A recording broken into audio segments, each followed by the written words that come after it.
In this quick training series on why your gym isn't growing and being able to diagnose where your kink in the pipeline is, this is the video that we're going to talk about getting the best close ratio of paid leads. Now there's 5 main areas like I've been mentioning, right? Lead volume, booking ratio, show ratio, close ratio, retention. And if any one of these areas aren't good, you won't be able to keep generating leads.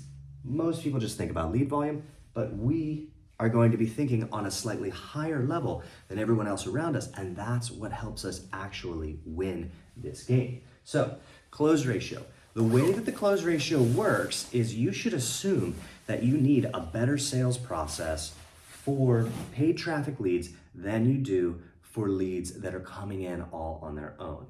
What does a better sales process look like?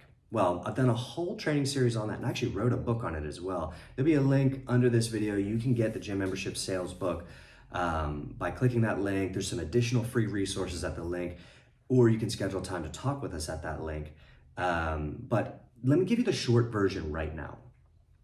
You want to have a really good needs assessment, which includes asking them what they had been doing before they came in, what they're doing right now, what things they want to achieve, why do those things matter to them, how long do they think it might take for them to achieve that, who supports them in achieving that, what does their timeline look like for getting started on achieving those things, what time of day do you think you might come in and train, let's go ahead and set up your schedule, and what's keeping you from just doing what you were doing before you came in through the doors. Those sorts of questions, so we figure out what they want to achieve and why. After the needs assessment, we want to secondly move on to an excellent price presentation. A good price presentation has 2, maybe 3 membership options, but like 1 to 3 membership options. The simpler it is, the easier it will be for someone to make a choice and the less likely they are to say, I need to think about it. Why? Because in this moment, the human is considering committing to something new, and danger signals go off in a person's brain that say, don't do something new, it might kill you. It's just a survival instinct. So in this moment, if anything is even slightly complex, anything less than ultra simple, that part of the brain will shut everything down, and that's where people talk about sales resistance, where the doors, boom, just close and that person's not moving forward anymore. So that's the second piece, a very simple price presentation with 1 to 3 options at most.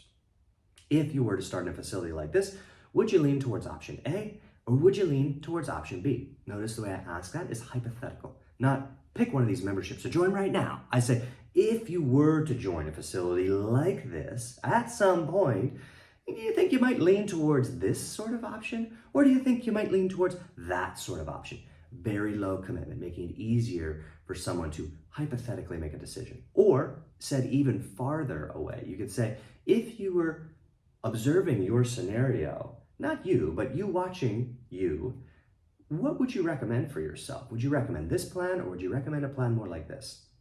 All right, to bypass all of those danger flags, red flags and warning signals that the instinctual brain will try to put out. 3, we need to know how to embrace objections well, or how to address objections well. This means knowing the 3 to 5 most common objections that you hear in your facility. Things like, I want to think about it, I want to talk with my spouse about it, it costs too much, I'll join later. Those types of things, you want to have a plan for those. Don't be surprised by those. Everybody says those things. And if they didn't want the membership, they wouldn't say those things to you, they'd walk out of the doors. So have a plan. 4th and finally, as part of your sales process, you want to have an excellent plan for onboarding for retention. And we're going to talk about that actually in our next training video. So I won't get into it too much right here. But that is the breakdown of what it takes to have an excellent onboarding process. A good needs assessment, a good, and by good I mean simple, price presentation, and the ability to address the 3 to 5 most common objections. Have a plan. Be trained. Be ready for those things. Don't be surprised by the things that everyone says over and over and over again, right? Be ready for them. And by the way, the best salespeople will not experience as many objections as other salespeople will. You can fight objections, or you can just do a really good job in the needs assessment by asking things like, well, if you were to start working out again, what does your timeline look like for getting back into it?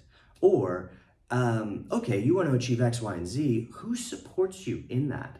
Or, oh, okay, so you want to get a little bit stronger, you want to look a little bit better, you want to fit into that size of clothes.